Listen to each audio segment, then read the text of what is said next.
Assalamualaikum warahmatullahi wabarakatuh. Jumpa lagi dengan Muhtar Latif Wisdom, channel yang smart dan wise. Saudaraku, dalam bilangan hari ke depan kita akan merayakan hari Idul Adha atau dikenal dengan Idul Kurban, di mana pada tahun ini terjadi juga perbedaan antara masyarakat dan pemerintah pelaksanaan Hari Raya Idul Adha ini. Menurut versi pemerintah adalah tanggal 10 Juli yang dikenal dengan Hari Idul Adha, yang mana sebelumnya tentu telah mengikuti hari-hari, yaitu tanggal 8 adalah Hari Tarwiyah dan tanggal 9 adalah Hari Arafah, di mana biasanya masyarakat Muslim dunia akan puasa Tarwiyah dan puasa Arafah.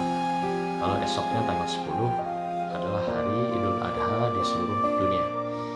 Ada perbedaan yang signifikan yang selalu terjadi setiap tahun antara kalender atau penanggalan ini dalam hal penetapan.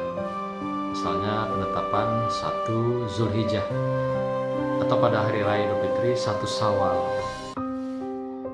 Dan ini selalu terjadi setiap tahun, karena memang ada yang melakukan penghitungan tahun Hijriah dan juga Qamariyah itu didasarkan pada hisab, yaitu menghitung kalender yang sudah berjalan ribuan tahun.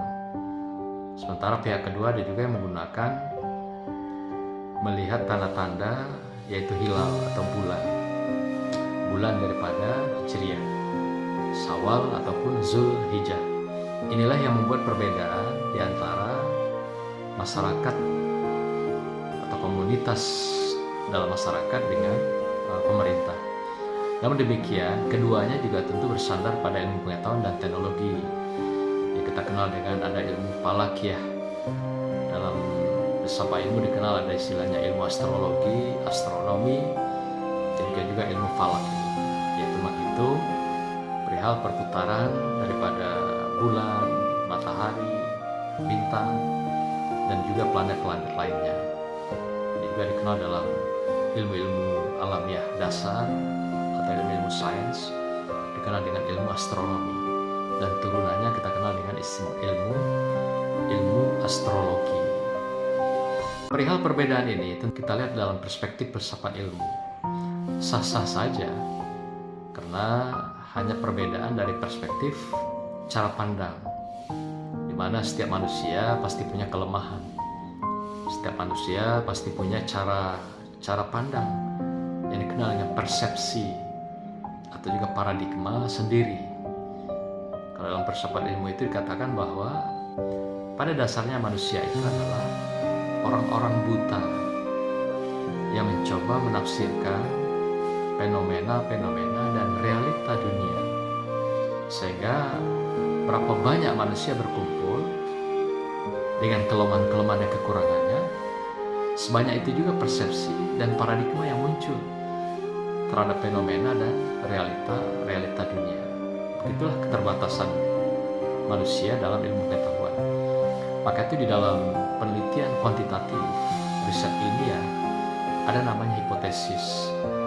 Dan hipotesis itu memberikan ruang statistika untuk kritik kelemahannya itu ada 1%. Artinya kebenaran sesuatu di dalam mengungkap fakta-fakta empiris itu artinya 99%. Ada juga yang tingkat kritik errornya 5%. Artinya dia mengungkap, mencoba menafsirkan, memberikan paradigma terhadap fenomena dan realita kenyataan dunia itu adalah 95%. Ada juga dengan 10%. Artinya kebenarannya itu ada 90%.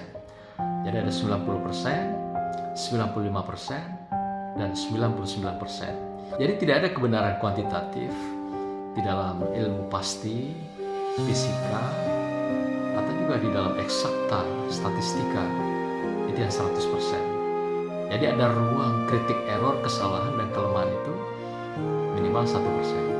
Artinya makin tinggi tingkat keamanan keselamatan terkait dengan kehidupan manusia, ya tentu makin tinggi tingkat akurasinya. Semakin tinggi juga dia menafsirkan tentang fenomena sosial dunia, makin tinggi juga errornya. Nah, tapi kalau di dunia kedokteran, kesehatan misalnya, atau juga teknologi yang membahayakan banyak orang, dia harus minimal 1%. Jadi artinya makin rendah tingkat kritik errornya itu menunjukkan bahwa dia tingkat kewaspadaan, tingkat safety-nya lebih tinggi. Inilah yang berlaku dalam ilmu pengetahuan dan teknologi. Saudara, perbedaan-perbedaan yang muncul setiap tahun, mari kita sikapi dengan sebuah rahmat yang diberikan Allah kepada kita, tapi bukan sesuatu yang menjadi maksiat, yang saling menghujat, sehingga kita kehilangan berkat di dalam kehidupan, di dalam kebersamaan, di dalam keindahan satu masyarakat, bangsa dan negara. Bagaimanapun perbedaan yang terjadi itu bukan saja hari ini, tapi sudah bertahun-tahun, sudah berabad-abad. Itu sudah pernah terjadi di dalam sepanjang lintasan sejarah manusia. Artinya apapun keputusan yang diambil dalam hal agama, Allah Maha Tahu. Indikator kualitas keputusan ibadah, iman dan takwa kita pada Allah ada tergantung pada keikhlasan kita, tergantung kepada ketakwaan kita, tergantung kepada kesungguhan kita di dalam melakukan pengabdian kepada Allah Subhanahu wa Ta'ala. Sekalipun di belahan dunia tertentu ada yang melaksanakan Idul Adha lebih dahulu dengan memperingati hari Tarwiyah dan hari Arafah lebih dahulu, no problem. Karena mungkin perbedaan letak geografi negara mereka, dengan perhitungan astronomi juga falakiah yang berbeda, dengan cara dan model tertentu, maka mereka punya perhitungan dan juga cara melihat hilalnya dengan cara mereka masing-masing. Di belahan dunia lain juga mungkin punya cara yang berbeda dan juga keterbatasan berbeda. Maka kita hargai keterbatasan ini, kita hargai kelemahan-kelemahan ini, kita hargai bahwa manusia tidak ada yang sempurna. Wa khuliqul insanu da'if. Allah ciptakan manusia dalam keadaan yang lemah, kekurangan. Tidak ada kesempurnaan yang abadi, tidak ada kesempurnaan yang total, tidak ada kesempurnaan sebagaimana kesempurnaan Allah Subhanahu wa Ta'ala. Di dalam kekurangan, kelemahan itulah kita menerima berbagai perbedaan-perbedaan untuk mencukupkan kelemahan dan kekurangan kita. Jadi lebih baik, lebih elok, lebih indah, lebih sempurna di hadapan Allah Subhanahu wa Ta'ala. Semoga kita diberkahi Allah dalam perbedaan-perbedaan. Semoga Allah terima keikhlasan kita, kesabaran kita, dan ketakwaan kita serta kepasrahan kita pada Allah Subhanahu wa Ta'ala. Kepasrahan tanpa harap kembali yang disunahkan Nabiullah Ibrahim alaihissalam dan Nabiullah Ismail alaihissalam serta Bunda Hajar akan mewarnai keluarga kita, pribadi kita, masyarakat kita, dan bangsa kita secara keseluruhan, sehingga Allah turunkan barokahnya dimanapun di bumi persada Nusantara yang tercinta. Demikian, barakallah. Wassalamualaikum warahmatullahi wabarakatuh. Salam ketua.